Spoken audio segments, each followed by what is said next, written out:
Olá, eu sou o pastor Eliseu Dourado de Lima, da Igreja Presbiteriana de Fortaleza.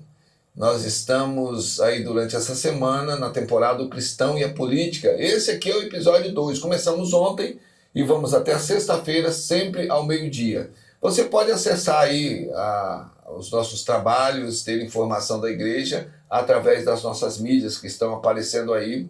Acesse, acompanhe, ore, divulgue, dê o seu like, faça a sua inscrição, porque o desejo da Igreja Presbiteriana de Fortaleza é colaborar com a expansão do Evangelho, mas também para o crescimento do equilíbrio da vida dos nossos cristãos e evangelizar pessoas através da palavra de Deus. Hoje nós vamos para o episódio 2. Eu esqueci de falar ontem, vou falar aqui. Todo cuidado da minha parte para não expressar uma cor partidária. Eu estou aqui como um pastor evangélico instruindo a respeito da cidadania.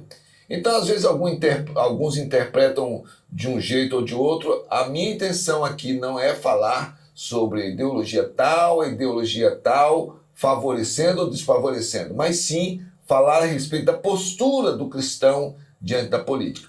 Ontem nós vimos a respeito da consciência do cristão. Hoje nós vamos olhar para a herança histórica que nós temos a respeito do relacionamento entre o cristão e a política. E eu começo hoje da mesma forma de ontem. Campanha está aí, você vai ouvir muita coisa. Durante esse período agora, parece que todos os problemas serão solucionados, todos os candidatos estão interessados em melhorar a nossa vida, e deveria ser de fato assim. Mas para o cristão reformado, a palavra de Deus está acima de todos os documentos que possam ser produzidos dentro ou fora da igreja. Então nós vimos ontem que o cristão deve ouvir, antes de qualquer coisa, o que a palavra de Deus nos escreve a respeito do perfil de um cidadão realmente equilibrado. Vimos também que o cidadão cristão deve ouvir a sua consciência e que ela deve estar purificada pela palavra de Deus. Então, novamente, nós recorremos aqui à palavra de Deus, porque o apóstolo Paulo escreveu algo interessante na segunda carta aos Coríntios, no capítulo 1, versículo 12.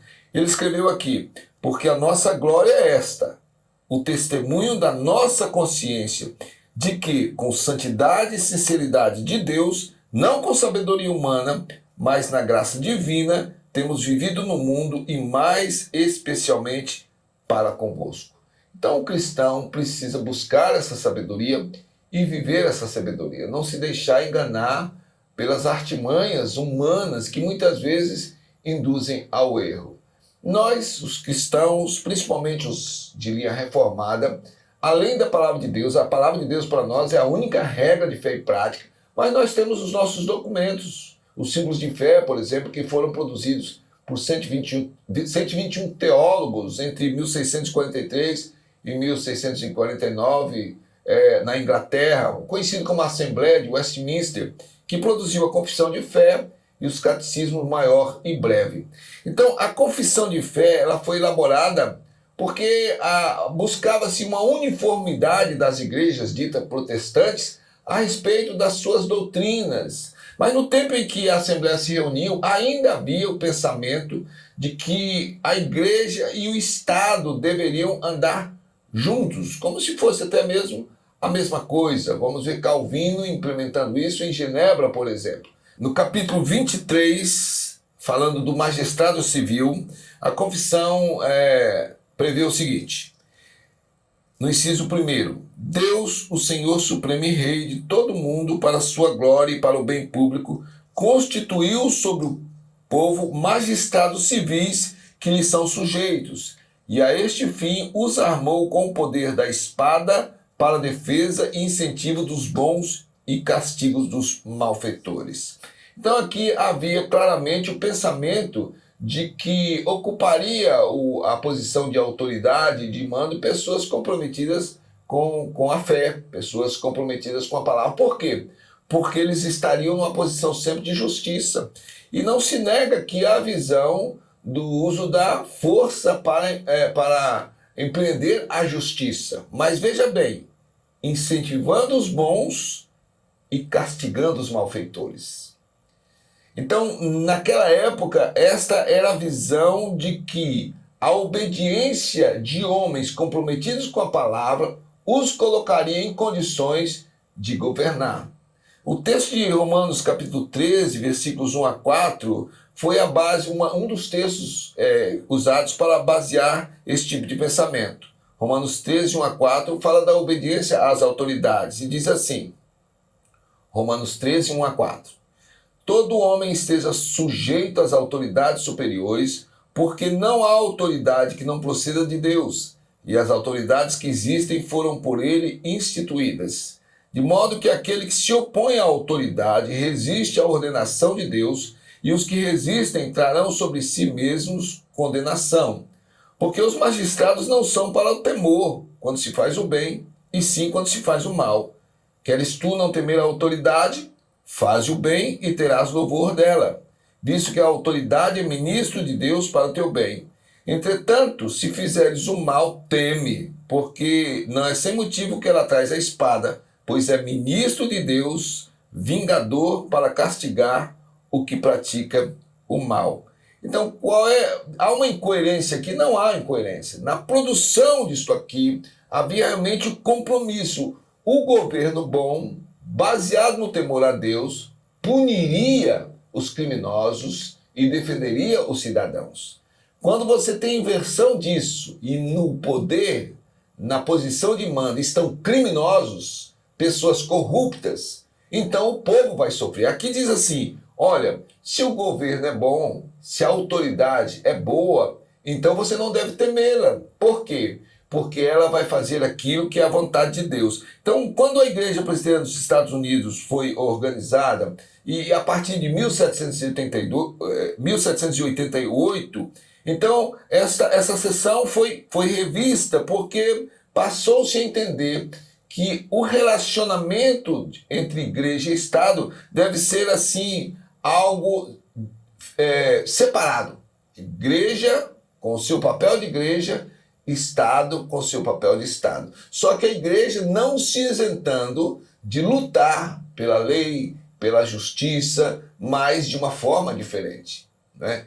Não se vai matar, não se vai depredar. Nós temos documentos, nós temos as leis, nós temos os meios legais. Por isso tão importante que o cidadão evangélico tenha consciência dos seus direitos. No Brasil, as igrejas evangélicas que obedecem à palavra de Deus, elas devem instruir os seus membros. Volto a dizer, não de uma forma partidária. Há algumas igrejas que de púlpito tem o seu líder dizendo, vamos votar no fulano de tal, ele é nosso Ciro, ele é quem vai nos redimir. Não se pode fazer isto. A orientação é de uma forma consciente, como nós dissemos no primeiro episódio, estude de uma forma profunda e séria os seus candidatos. A Constituição Federal, ela diz no artigo 19, todo ser humano tem direito à liberdade de expressão e opinião. Isso se aplica aos crentes. Nós vamos desobedecer à confissão de fé? Não, a confissão de fé produzida naquele momento continua valendo porque nós vamos olhar a natureza da governança, da autoridade. A Constituição de 1988 determina, por exemplo, em relação à religião, no inciso 8º do artigo 5º, que ninguém será privado de direitos por motivo de crença religiosa ou de convicção filosófica ou política, salvo se as invocar para eximir-se de obrigação legal a todos imposta e recusar-se a cumprir prestação alternativa. Então, nós estamos no Estado laico. Isso significa que o Estado deve defender todas as religiões, toda manifestação religiosa. Como é que o cristão vai se comportar diante disso? Sendo um bom cristão, com testemunho, pregando o evangelho e não querendo que a igreja protestante seja, por exemplo, a religião oficial. Estamos no Estado laico.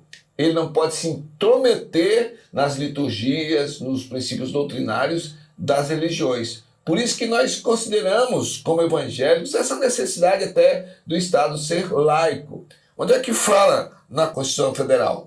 No artigo 11, no parágrafo 2º, nós lemos o seguinte: é vedado aos estados como a União estabelecer, subvencionar ou embaraçar o exercício de cultos religiosos. Então nós devemos orar pelas nossas autoridades. Vamos ficar por aqui nesse segundo episódio para continuar amanhã, mas concluindo aqui que nós estamos no Estado laico, prestamos obediência às autoridades, mas devemos olhar se essa autoridade realmente é uma autoridade justa, verdadeira, ou se ela está comprometida com a corrupção. Então,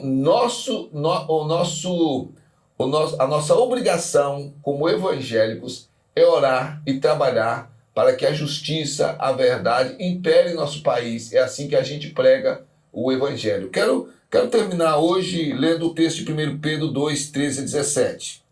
Sujeitai-vos a toda instituição humana por causa do Senhor, quer seja o rei como soberano, quer as autoridades como enviadas por ele, tanto para castigo dos malfeitores, como para louvor dos que praticam o bem.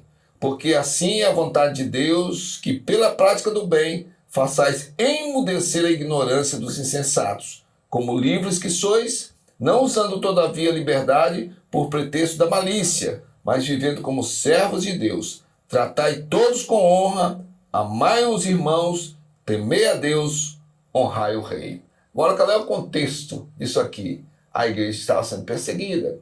E qual é a postura do apóstolo Pedro, dos apóstolos, de submissão cega, fanática? Não, ele está dizendo aqui, olha, se o governo é bom, vamos orar por eles e vamos apoiar. Agora, entendendo que quando o povo não faz assim, ele vai sofrer as consequências amargas por ter escolhido o mal. Então é nesse sentido que nós estamos trabalhando aqui. Pelo menos os cristãos, políticos, evangélicos devem levar a sério a sua postura. Eu falei isso ontem e vou falar novamente. Olha esse link que está aparecendo aqui. É só um exemplo que eu estou dando. É com relação à Câmara dos Deputados. Digite o nome ali do seu candidato e veja a postura dele. Não se deixe enganar com as propagandas, não. Vamos consultar os links. Vamos olhar as cartilhas das ideologias e faça um contraste com a sua fé, com os princípios do reino. E aí então vote com a sua consciência. Até amanhã, se Deus quiser. Vamos até a sexta-feira, sempre ao meio-dia. Está sempre constante as nossas mídias para que você possa acompanhar, orar e divulgar o trabalho da Igreja Presbiteriana de Fortaleza. Até amanhã, se Deus quiser.